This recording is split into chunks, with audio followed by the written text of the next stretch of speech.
nze ndowooza nti naturally, historically, Africans for us were not meant for this Christian thing of monogamy. Nedda. Twatondebwa omusajja omufirika yatondebwa nga alina kuba n'abakazi abasukka ku omu, abasukka ku babiri, abasukka ku basatu. Eno theory ya monogamy si yaffe, ky'oba olaba ne bapasita bastrugglinga okubeera n'omukazi ogwo.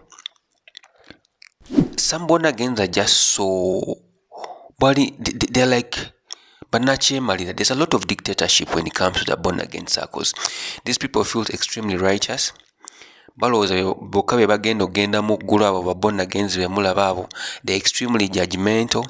Another thing ekirala, their sex is boring simply because they think that even before sex you have to pray. They can't do certain sex styles because they think they are evil. These people are extremely out of touch with reality. Everything they read, they are attached to the Bible. These are born agains that don't want to work. They just sleep. They just stay. They stay in churches praying every day and night, expecting for a miracle to happen. They just have everything like movie kukuju. It's just they're looking at the world different. Religious leaders should be allowed to have more than one wife. Pastors of Watoto Church have been fired on ground of sexual immorality. Right now they don't have their jobs as we speak. Atakitegedde bapasita babiri aba Watoto Church bwe twogerera tebakyalina mirimu gyabwe oluvannyuma lw'okugobebwa nga kiteeberezebwa nti babadde beetaba mu bikolwa ebitali bituukirivu oba kiyite babadde beetaba mu bikolwa eby'okwegada nga ebitali bituukirivu, omuzungu kyayita sexual immorality. And as you may know, Watoto Church ebintu ebyo tebisaagiramu.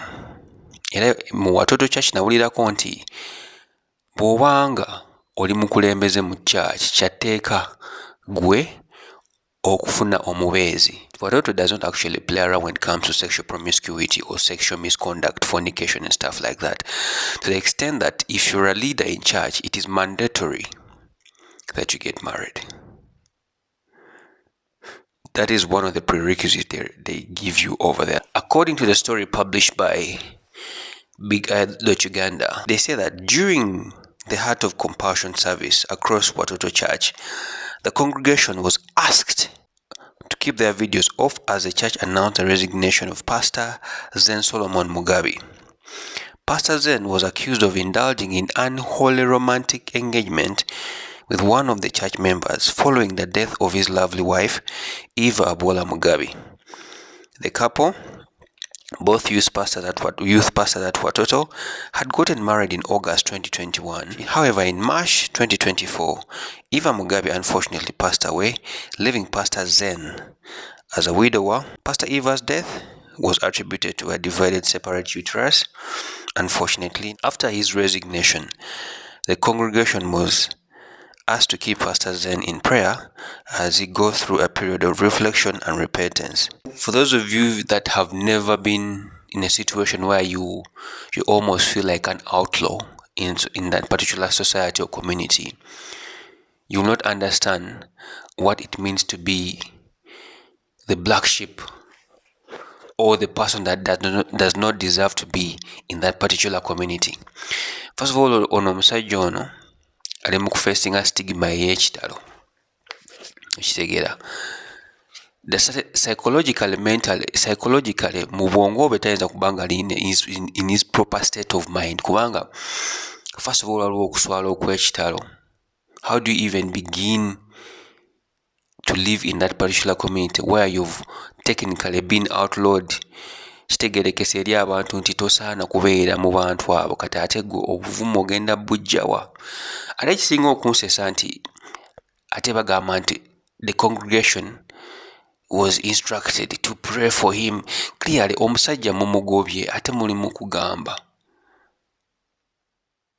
nti bamusabire. And what I think what I want to understand from this resignation is not something that was voluntary. No, that kyamukakiddwa okukolebwa nti olina okukikola olina otuviira. To be fair, Zen just lost his wife and he has been a widower. Alright? I think the only crime that this man might have committed is to have a relationship that is not ordained by the church. And in Watoto, you have to make things extremely official. That is one point. But I don't think it warrants this extent of embarrassment, for especially if you're a youth leader in church in the capacity of a pastor.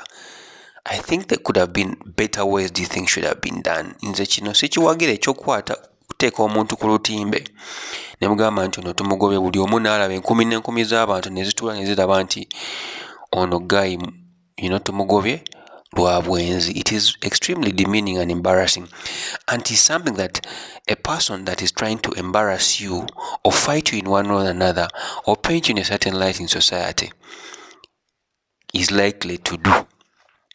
That is that part of the story. Now let's come to what I actually believe. Is endowooza nti naturally, historically, Africans for us were not meant for this Christian thing of monogamy. Nedda.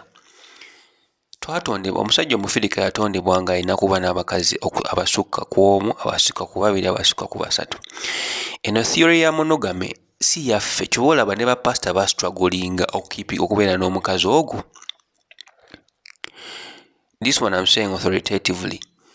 Mujjukira mu incident ya Gondi, Reverend Archbishop.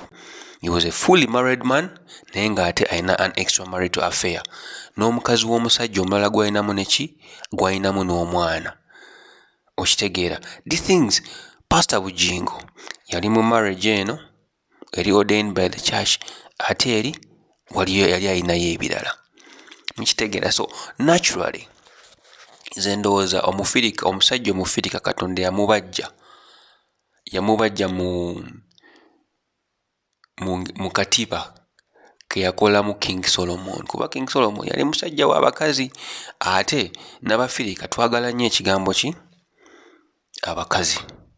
Okitegeera. So essentially nze ndowooza nti buli kintu kye tukoppa okuva mu bazungu tulina okikwata ne tukikola ne tukifuula ekyaffe. So we need to nekifuula ekyaffe in a way that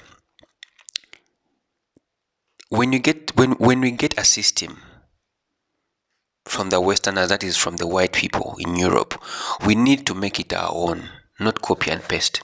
White people are used to polygamy. White people are used to monogamy rather. We are naturally not built to be monogamous Africans, like it or not. That's why these religious leaders are struggling to stay monogamous.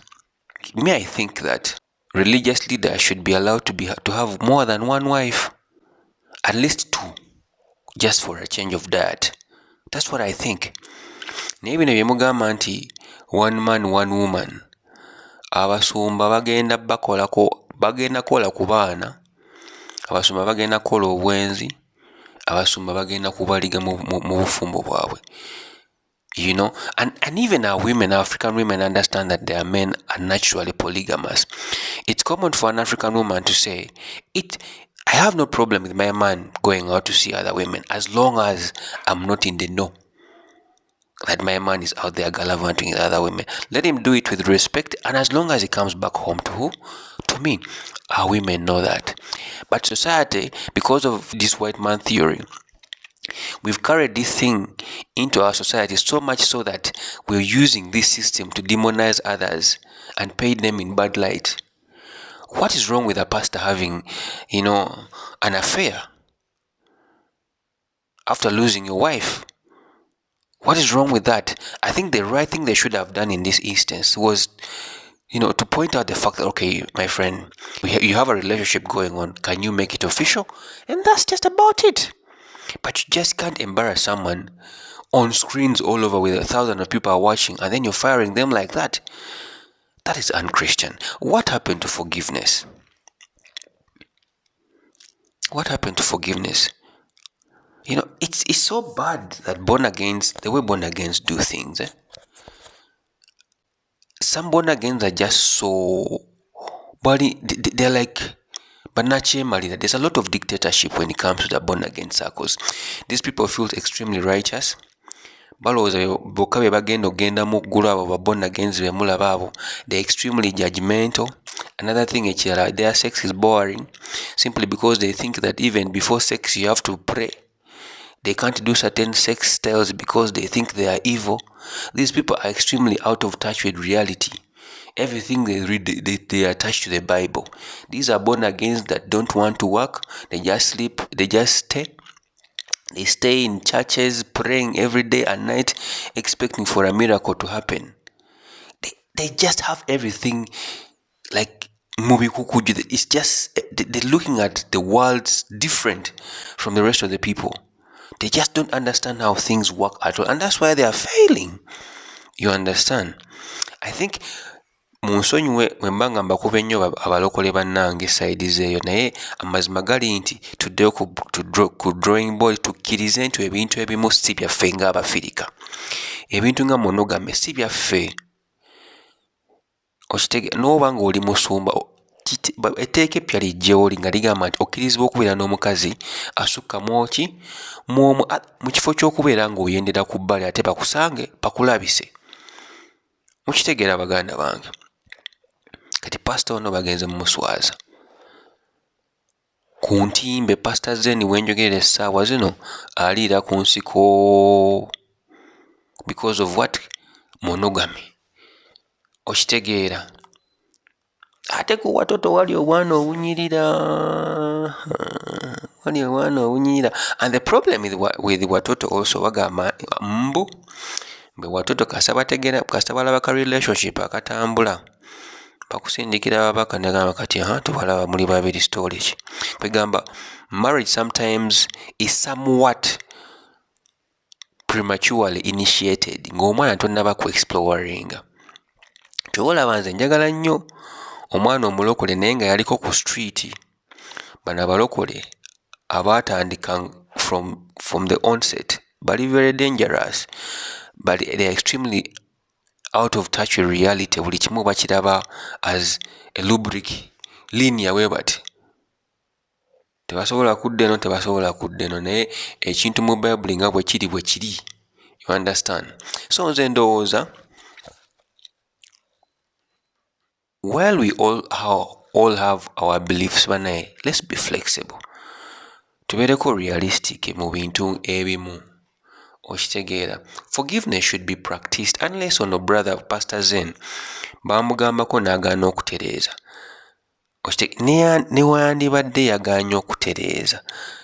And this is not the right way. Should have been sent out. Omusajja mumuswazizza kikikyo mufaaki.